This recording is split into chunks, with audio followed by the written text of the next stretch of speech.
A husband and wife were at home one evening when they heard a knock on the door. When they went to answer it, there was a strange gentleman standing on the doorstep. He was dressed in an expensive black suit and he was holding a large briefcase. "I wonder if I might have a few moments of your time," he said. Assuming he was a traveling salesman, they invited him in. The gentleman placed his briefcase down on the kitchen table and took something out. It was a box with a single red button on the top. He handed the box to the husband and wife. "Today is your lucky day. He said in a calm tone. You have an opportunity to become rich beyond your wildest imagination. If you press this button, you will receive $1 million in cash.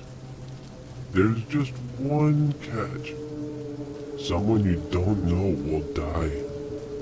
Saying that, the gentleman opened his briefcase and showed them the stacks of money inside. The gentleman told them that he would return the next day to collect the box. After he left, the husband and wife discussed the box. They argued for hours. Eventually, they decided to press a button. Nothing happened. The next day, the gentleman came back. He took the box and in exchange, he gave them $1 million. As he was about to leave, the husband asked, "Did someone really die?" "Of course. the gentleman replied. It happened last night, in a distant place. Someone you don't know died." The husband felt guilty. His conscience was eating at him. "One more question." He said, "Yes, what do you want to know?" said the gentleman. "What are you going to do with the box now?" The gentleman smiled and said, "I'm going to give it to someone who doesn't know you."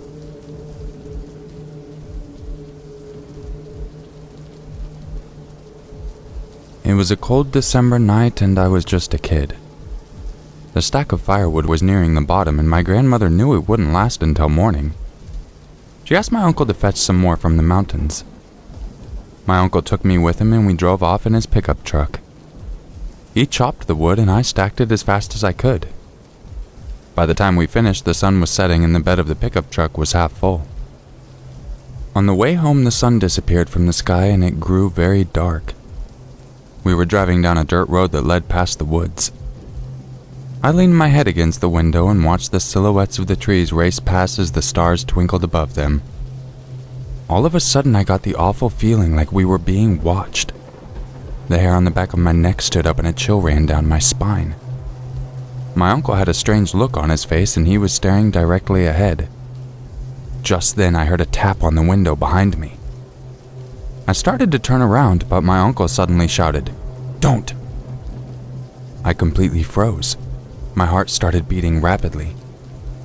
My uncle put his foot down on the accelerator and we began to speed up. It was the first time I had seen real fear on my uncle's face. I heard another tap on the window beside me. "Look at me," my uncle shouted. "Don't turn around, keep looking at me." I didn't know what was going on. My mind started racing. All of a sudden, I felt the truck dip as if something heavy landed in the back. My uncle sped up even more and started praying loudly in our native language. I wanted to cry. I wanted it to stop. Once again, I heard the tap on the window behind me. "Just keep looking at me and don't turn away," my uncle cried over and over. I could see he was on the verge of tears. He was driving faster and faster, pushing the engine to its limits. My heart was beating so rapidly I thought it was about to leap out of my chest. It was getting harder for me to breathe. I shut my eyes as tight as I could and whispered a prayer. A minute or two passed and then the truck dipped again. My uncle looked around and let out a deep sigh of relief. He slowed down and everything was quiet again.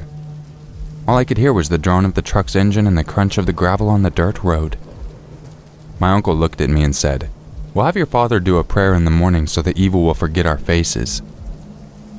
I remember curling up on the seat and just staring at the clock on the dashboard as I listened to my uncle sing an old prayer.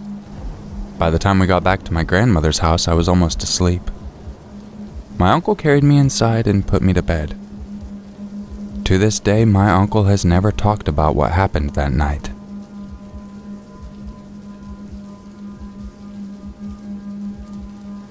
Hi, my name is Nicholas. I'm a 28-year-old male, and this happened to me back when I was about 12. Me and my brother would visit my mom every weekend. We lived with our dad, but our dad was always working, so he wasn't around much.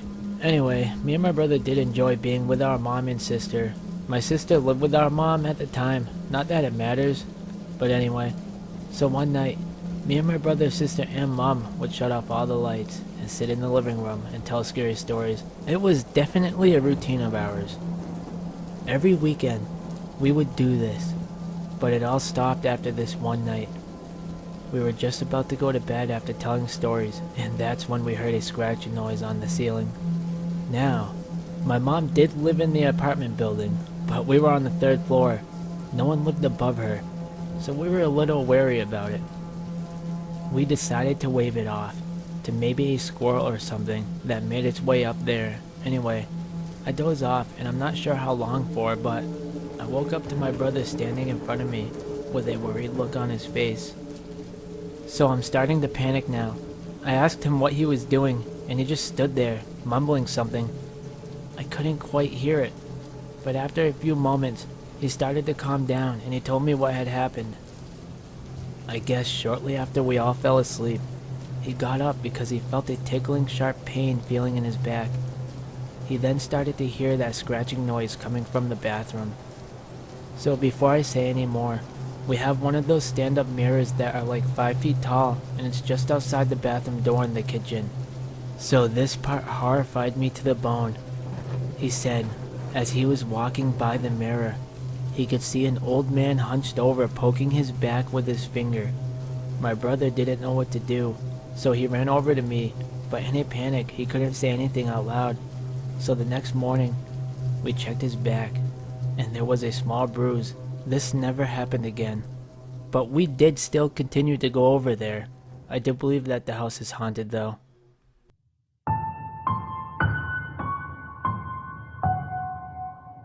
Hey, this is the Grimtail Brothers. Make sure you like and subscribe for more.